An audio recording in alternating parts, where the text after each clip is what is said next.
గత వారం రోజులుగా సుమన్ టీవీ బృందం అయితే గనక ఏదైతే అధికారులు జల్లెడ పడుతున్నారో అదే ప్రాంతంలో సుమన్ టీవీ బృందం కూడా సంచరిస్తూనే ఉంది. ఎక్కడా కూడా ఏదైతే పాప ఆచూకీ సంబంధించి ఎలాంటి ఆధారాలు కూడా లభ్యం కాలేదు. మనమున్న ప్రాంతానికి రైట్ సైడే పామాయిల్ తోట ఉంది. 40 ఎకరాల పామాయిల్ తోటలు వాళ్ళు చూసుకుంటూ కూడా తమ పిల్లలతో అక్కడే నివాసం ఉంటున్నారు. ఆ పామాయిల్ తోట దాటిన తర్వాత ఒక ఫెన్సింగ్ ఉంది. ఫెన్సింగ్ దాటిన తర్వాత మనకి ఇక్కడంతా కూడా మామిడి, జీడి మామిడి తోటే. ఈ తోటను దాటుకుని వెళ్తే గనక దట్టమైన అటవీ ప్రాంతం, క్రూర మృగాలు తిరిగే సంచరించే ప్రాంతం కూడా. అయితే ఈ ప్రాంతానికి పాప వచ్చే అవకాశం లేదంటూ కూడా మనకి క్లియర్ గా అర్థమవుతుంది. ఎందుకంటే ఫెన్సింగ్ దాటిన కొద్దిసేపటికే తిరిగి వెళ్ళిపోతుంది. ఇటెటు కూడా జనసంచారం లేని ప్రాంతం. ఒకవేళ ఎవరైనా పిల్లలు ఆడుకునే ప్రాంతం అయితే గనక వాళ్ళ కోసమైనా సరే ఆ పాప ఇక్కడికి వచ్చే అవకాశం ఉంటుంది. కానీ ఎక్కడా కూడా జనసంచారం లేని ప్రాంతం.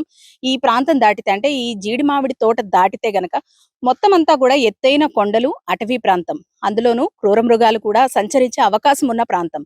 కాబట్టి పేరెంట్స్ కూడా పిల్లల్ని ఇటువైపు వదిలే అవకాశం ఉండదు. ఆ పాప కూడా జీడి మామిడి తోట నుంచి అటువైపు పరిగెత్తిన దృశ్యాలైతే మనకి సీసీటీవీ ఫుటేజ్ లో కనిపించాయి. ఈ ప్రాంతానికి పాప వచ్చే ఛాన్స్ అయితే చాలా తక్కువ. గత వారం రోజుల నుంచి కూడా ఈ ప్రాంతం మొత్తం కూడా అధికారులతో పాటు ప్రముఖ టీవీ ఛానళ్లకు సంబంధించిన వ్యక్తులు కూడా జల్లెడు పట్టిన పరిస్థితి అయితే గనక మనం కళ్ళారా చూస్తూ ఉన్నాం. కానీ ఎక్కడ కూడా పాప ఆచూకీ లభ్యం కాలేదు. దాదాపు వారం రోజులు కావస్తుంది. పాపని చూసామని గాని, లేదంటే పాప అరుపులు విన్నామని గాని, లేదంటే ఎక్కడో బోరుబావిలు ఉన్నాయి ఓపెన్ చేసి అందులో పాప పడిపోయిందంటూ గాని వచ్చే వార్తలన్నీ కూడా అవాస్తవమే. ఎక్కడా కూడా పాప ఆచూకీ లభ్యం కాలేదు. ముఖ్యంగా 99% పాప అయితే గనక ఈ ప్రాంతానికి వచ్చే ఛాన్స్ చాలా తక్కువ. సాధారణంగా మామూలు మనుషులే, ఆరోగ్యంగా ఉన్న మనుషులే, పెద్దవాళ్లే ఈ ప్రాంతానికి రావడానికి చాలా కష్టపడాల్సి ఉంటుంది. మరి 2.5 ఏళ్ల చిన్నారి ఈ ప్రాంతానికి వస్తుందా? ఒకవేళ వస్తే గనక తిరిగి వెళ్లే అవకాశం కూడా అలాగే ఉంది. ఆ అమ్మాయి ఫెన్సింగ్ దాటిందంటే తిరిగి వెళ్ళిపోయే అవకాశం కూడా ఉంది. ఎందుకంటే ఇక్కడ ఎక్కడా కూడా జనసంచారం ఉండదు, చిన్న అలికిడి కూడా ఉండదు. ఇలాంటి ప్రాంతంలో చిన్నపిల్లలు తిరిగే అవకాశాలు కూడా ఉండవు. ఒకవేళ ఇటువైపు ఏమైనా ఇల్లులున్నాయి, లేదంటే ఇక్కడ ఎవరైనా సంచరిస్తూ ఉంటారు, పిల్లలు ఆడుకుంటూ ఉంటారు అంటే గనక ఆ పాప తరచూ ఇక్కడికి వచ్చే అవకాశం ఉంటుంది.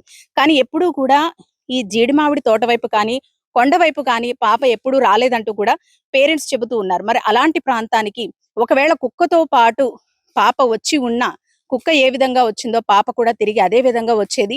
పాప ఇటువైపు తిరగలేదంటూ కూడా స్థానికులు చెబుతూ ఉన్నారు. కాకపోతే ఏంటంటే మొదటిసారిగా పాపని చూశాను, పాపతో పాటు కుక్కను చూశాను అని చెప్పిన వ్యక్తి ఎవరైతే ఉన్నారో ఆయన మీద కూడా పలు అనుమానాలు అయితే వ్యక్తమవుతూ ఉన్నాయి. నిజంగా పాప గనక బయట ఎక్కడైనా కనిపించి ఉంటే, చిన్నారి మిస్ అయినప్పుడు ఎవరికైనా కనిపించినప్పుడు ఆ పాపని తీసుకుని ఇంట్లో అప్పచెప్పే పరిస్థితి ఉంటుంది.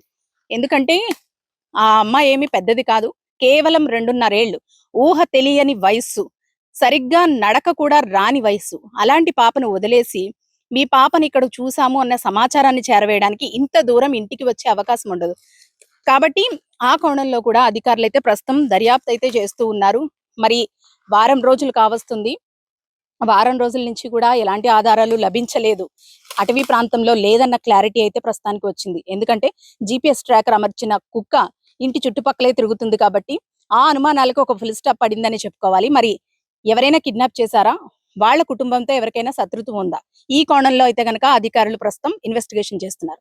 కెమెరా పర్సన్ శ్రీధర్తో అనుశ్రీ, సుమన్ టీవీ, కాకినాడ.